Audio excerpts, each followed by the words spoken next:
അസ്സലാമു അലൈക്കും വറഹ്മത്തുള്ളാഹി വബറകാതുഹു. നമ്മളെല്ലാവരും ഏറെ സ്നേഹത്തോടെയും ബഹുമാനത്തോടെയും ഭായി എന്ന് വിളിക്കുകയും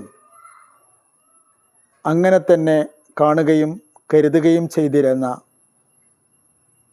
ബഹുമാനപ്പെട്ട കെ ഇബ്രാഹിം ഫൈസി തിരൂർക്കാട് നമ്മുടെ ഇടയിൽ നിന്ന് വിട പറഞ്ഞ് നമ്മുടെ മുമ്പേ ബർസഖിയായ ജീവിതത്തിലേക്ക് കടന്നിരിക്കുകയാണ്. മരണം എന്നത് എല്ലാ അർത്ഥത്തിലും ഒരു ജൈവികമായ പ്രക്രിയയാണ്, അത് അനിവാര്യതയുമാണ്. അതുകൊണ്ട് തന്നെ സത്യത്തിൽ മരണത്തെക്കുറിച്ചൊന്നും ഒരുപാട് പറയുവാനോ വിവരിക്കുവാനോ കേൾക്കുവാനോ ഒന്നുമില്ല. നമുക്ക് ഒന്നും ചെയ്യാനില്ലാത്ത അത്തരം ഒരു വിഷയത്തെക്കുറിച്ച് ഒരുപാട് പറഞ്ഞ് പോകുന്നതിൽ അത്ര വലിയ അർത്ഥമൊന്നും ഇല്ല. പക്ഷേ അങ്ങനെയൊക്കെയാണ് എങ്കിലും ചില മരണങ്ങൾ നമ്മെ വല്ലാതെ പിടിച്ചുലച്ച് കളയും. അതിൻ്റെ ഒരു പ്രധാന കാരണം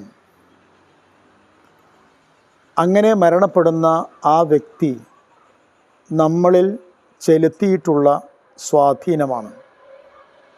ഇബ്രാഹിം ഫൈസിയുടെ ജീവിതം പരിചയമുള്ള എല്ലാവർക്കും ഒറ്റ നോട്ടത്തിൽ നോക്കിക്കാണാവുന്ന അത്ര സുതാര്യമായ ഒരു ജീവിതമായിരുന്നു. അതുകൊണ്ട് തന്നെ അദ്ദേഹത്തിൻ്റെ ജീവിതത്തിൻ്റെ എല്ലാ വശങ്ങളും കാണുകയും അനുഭവിക്കുകയും ചെയ്തിട്ടില്ലെങ്കിൽ പോലും ഒരു രംഗം, ഒരേ ഒരു സംഗമം, ഒരേ ഒരു സമാഗമം, അതുകൊണ്ട് മാത്രം അദ്ദേഹത്തെ മനസ്സിലേക്ക് ആവാഹിക്കാൻ കഴിയാവുന്ന വിധത്തിലുള്ള ഒരു ജീവിതത്തിൻ്റെ ഉടമയായിരുന്നു അത്. ചില ജീവിതങ്ങൾ അങ്ങനെയാണ്, അള്ളാഹുവിൻ്റെ ഒരു തൗഫീഖാണ് എന്ന് വേണം പറയാൻ.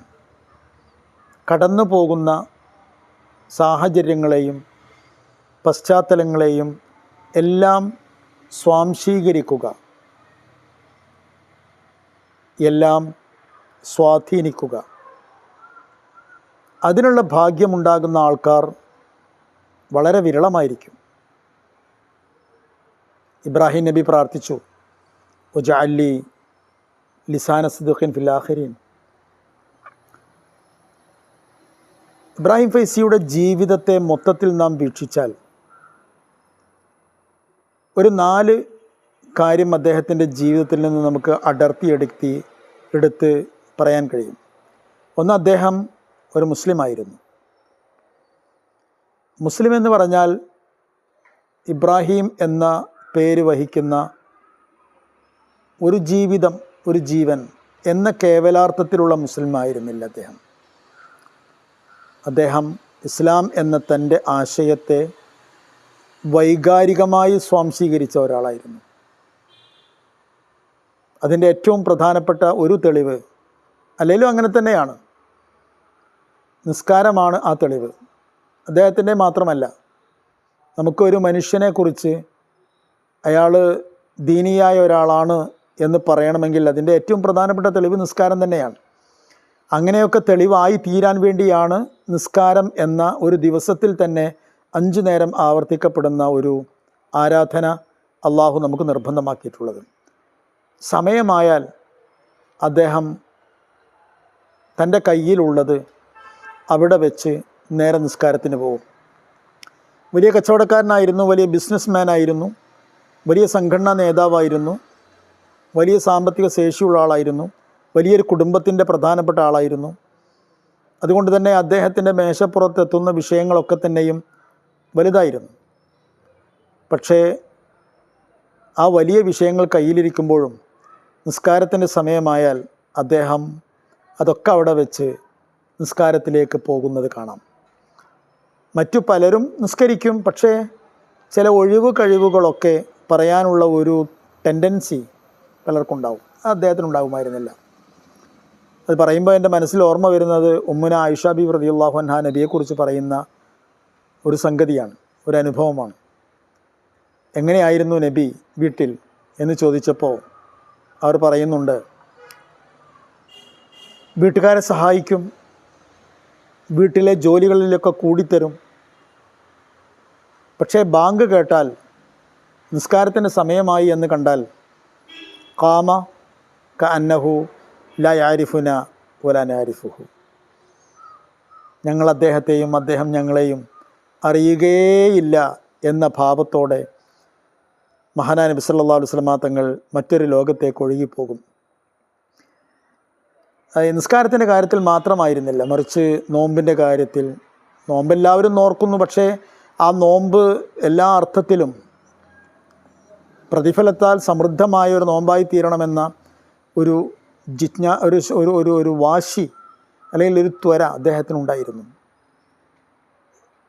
പരിശുദ്ധ മക്കയിലാകുമ്പോൾ എപ്പോഴും ഉംറ ചെയ്യുവാനും തവാഫ് ചെയ്യാനും ഹറമിലെ ജമാഅത്തുകളിൽ പങ്കെടുക്കാനുമൊക്കെ വലിയ ഒരു അഭിനിവേശം, വലിയൊരു താല്പര്യം അദ്ദേഹത്തിനുണ്ടായിരുന്നു. അപ്പോൾ അദ്ദേഹത്തിൻ്റെ ജീവിതം കടന്നുപോയ ഇസ്ലാം എന്ന ഏറ്റവും പരമമായ പശ്ചാത്തലം അദ്ദേഹത്തെ നന്നായി സ്വാധീനിച്ചു.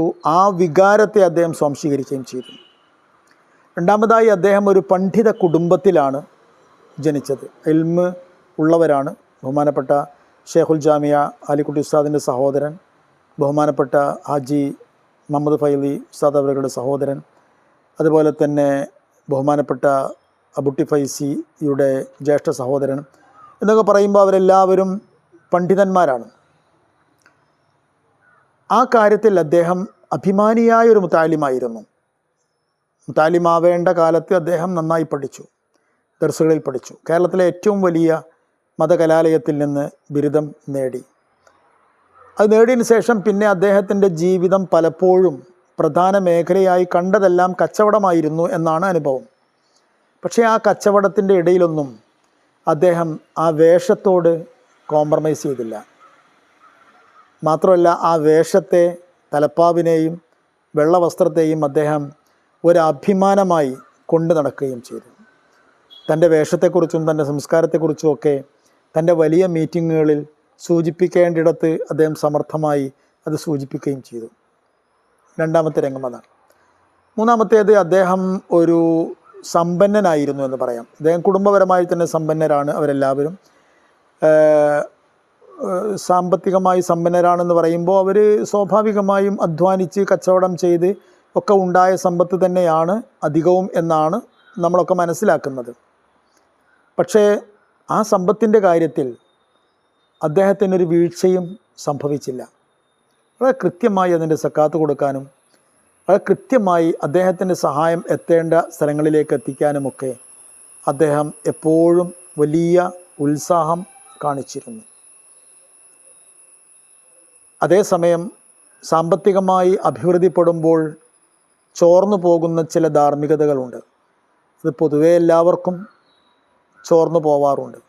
അത്തരം ചോർച്ചകൾ അദ്ദേഹത്തിൻ്റെ ജീവിതത്തിൽ അങ്ങനെ ഉണ്ടായിട്ടില്ല എന്നാണ് നമ്മുടെ ധാരണ, നമ്മുടെ വിശ്വാസം. നാലാമതായി, അദ്ദേഹം ഒരു സാമുദായിക പ്രവർത്തകനായിരുന്നു. ഒരു ഭാഗത്ത് അദ്ദേഹം സമസ്ത കേരള ജമിയത്തുൽ ഉലമാഇൻ്റെ ഒരു അച്ചടക്കമുള്ള പ്രവർത്തകനായിരുന്നു. ഏത് സമയവും സമസ്ത എന്ന വികാരത്തിൽ അദ്ദേഹം ഉറച്ചു നിന്നിരുന്നു എന്നതാണ്.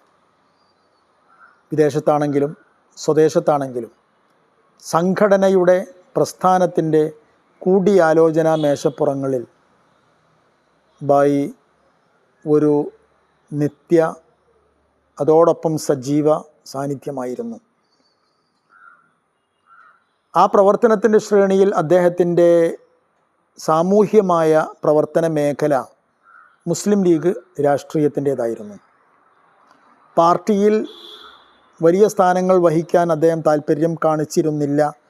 പ്രാദേശികമായ താല്പര്യങ്ങളൊക്കെ ഉണ്ടായിട്ടുണ്ടാവാം എന്നതൊഴിച്ചു നിർത്തിയാൽ വലിയ താല്പര്യങ്ങളൊന്നും അത് കാണിച്ചിരുന്നില്ല. പക്ഷേ അദ്ദേഹം ശരിക്കും നല്ലൊരു മുസ്ലിം ലീഗുകാരനായിരുന്നു. അതുകൊണ്ടാണ് അദ്ദേഹത്തിന് പാണക്കാട്ട് സയ്യിദന്മാരുടെ കുടുംബത്തോട് അല്ലെങ്കിൽ സയ്യിദന്മാരുടെ ജീവിതത്തോട് ഇത്രമേൽ വലിയ ഒരു സ്നേഹമുണ്ടായത്. രണ്ട് ഭാഗത്തിൽ നിന്നുള്ള പ്രചോദനം അദ്ദേഹത്തെ പ്രേരിപ്പിക്കുകയായിരുന്നു എന്ന് വേണം മനസ്സിലാക്കാൻ. ഒന്ന്, അഹ്ലുസുന്നത്തി വൽ ജമാഅത്തിൻ്റെ ഏറ്റവും വലിയ വികാരമാണ് സാദാത്തുക്കൾ എന്ന് പറഞ്ഞാൽ.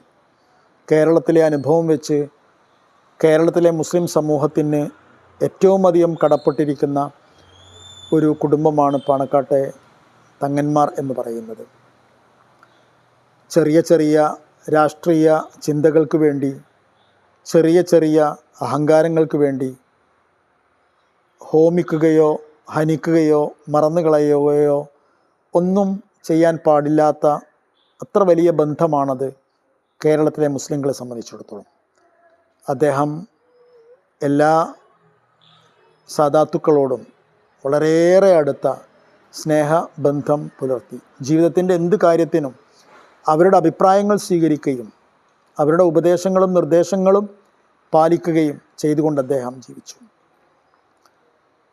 ചുരുക്കത്തിൽ ഞാൻ മനസ്സിലാക്കുന്നത്, അദ്ദേഹത്തിൻ്റെ ജീവിതം കടന്നുപോയ എല്ലാ സാഹചര്യങ്ങളെയും അദ്ദേഹം ഉൾക്കൊണ്ടു.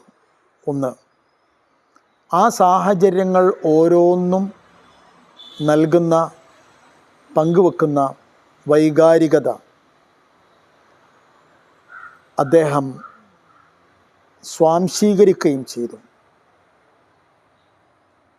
അല്ലാഹുമ്മ ഗ്ഫിർ ലഹു വർഹംഹു വഅഫു അൻഹു വതഖബ്ബൽ ഹസനാതിഹി വഗ്ഫിർ വംഹു ദുനൂബിഹി വസല്ലാതിഹി വജ്മഅ ബൈനനാ വബൈനഹു മഅ നബിയ്യിനാ വഹബീബിനാ മുഹമ്മദിൻ സല്ലല്ലാഹു അലൈഹി വസല്ലം ഫി ജന്നത്തിൽ അബ്റാർ. അസ്സലാമു അലൈക്കും വറഹ്മത്തുള്ളാഹി വബറകാതുഹു.